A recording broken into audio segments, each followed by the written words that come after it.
Today we're digging into a really fascinating idea from Dan Bresnitz's Innovation in Real Places. It basically argues that for most cities, the dream of becoming the next Silicon Valley isn't just a fantasy, it's actually a trap. Let's get right into why. You've heard this question everywhere, right? Mayors, city planners, local business leaders, they're all asking it. It's the big dream that drives billions of dollars in investment and shapes entire economic plans. Everybody wants a slice of that high-tech pie. But here's the twist. What if that dream is the problem? The core argument of the book is that chasing the ghost of Silicon Valley isn't just a waste of time. It can actually do real harm to a community's future. This quote just nails it. We're not just talking about a flawed strategy here. We're talking about a full-blown myth. It's a story that gets sold to communities, often by people who don't really get how the global economy works anymore. And this obsession, it has a name: techno-fetishism. It's the belief that the only type of innovation that matters is the flashy, venture capital-fueled big exit startup. And it's this incredibly narrow focus that leads so many places down the wrong path. So how exactly does this myth crash and burn in the real world? Well, let's look at the cautionary tale of the Silicon hyphens. You know, all those places trying to be Silicon Prairie, Silicon Beach, or Silicon Alley. Let's take Atlanta, for example. On paper, it looks like a perfect candidate. It's got Georgia Tech, an absolute powerhouse engineering school. It's a huge hub for R&D. It's even produced some billion-dollar tech companies. You'd think it has all the right stuff. And yet, here's the brutal truth. 40%. A staggering 40% of Atlanta's most promising, best-funded companies packed up their bags and left. Usually for places like Silicon Valley or New York, the city was pouring in its own resources just to watch all the rewards walk out the door. This creates a dynamic that the book calls a feeder cluster. The local community does all the hard work of growing a startup from scratch, but as soon as it gets that big venture capital check, it gets sucked into the orbit of a major hub. It's kind of like being the minor leagues for the big city teams. And this all points to a massive conflict of interest. A venture capitalist is playing for a fast financial exit, usually by selling the company. But a community needs the exact opposite. It needs companies that stay, that grow deep roots, and that provide stable, long-term jobs. And a lot of the time, those two goals just don't line up. Okay, so if copying Silicon Valley doesn't work, what's the answer? Well, to figure that out, we first have to understand that the entire global game of making things has completely changed. And this huge shift has created all these new opportunities for communities that are smart enough to see them. You know, the old world was all about what's called vertical integration. The best example is Henry Ford's famous Rouge plant. I mean, this place was incredible. The company brought in raw materials at one end of the factory, and a finished Model T rolled out the other.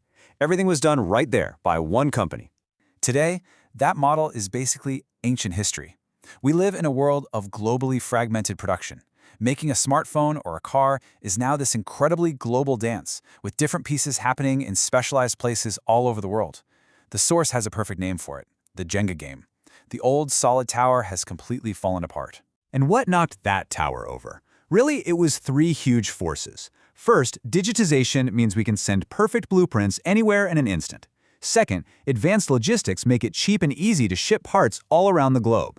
And third, open trade policies let these new, complex global networks really take off. So what does all this fragmentation mean for local communities? This is the key insight. Because production is broken apart into different stages, so has innovation. This opens up totally new ways for cities to get ahead. The trick is to stop obsessing over just that very first step of the process, the brand new shiny idea. You can really break innovation down into 4 distinct stages. Now, stage 1 is that classic Silicon Valley model, the radical new invention.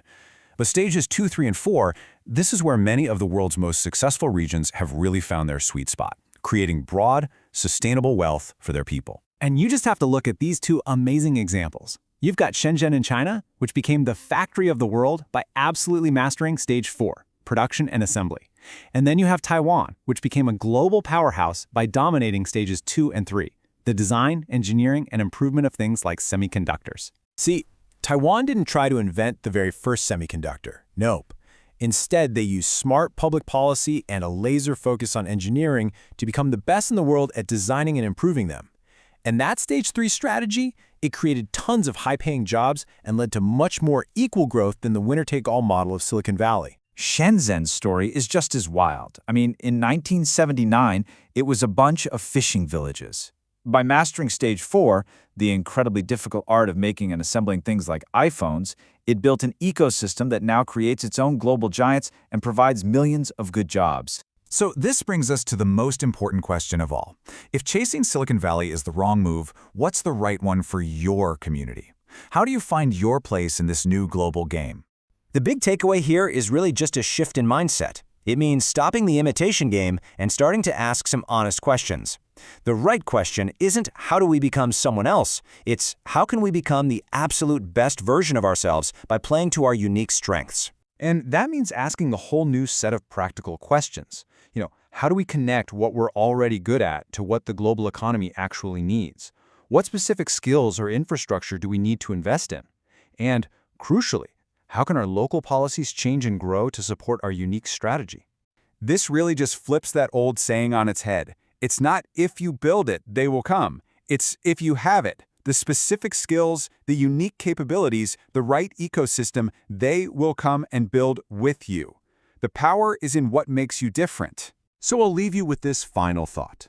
Real, lasting prosperity isn't about copying a blueprint from California.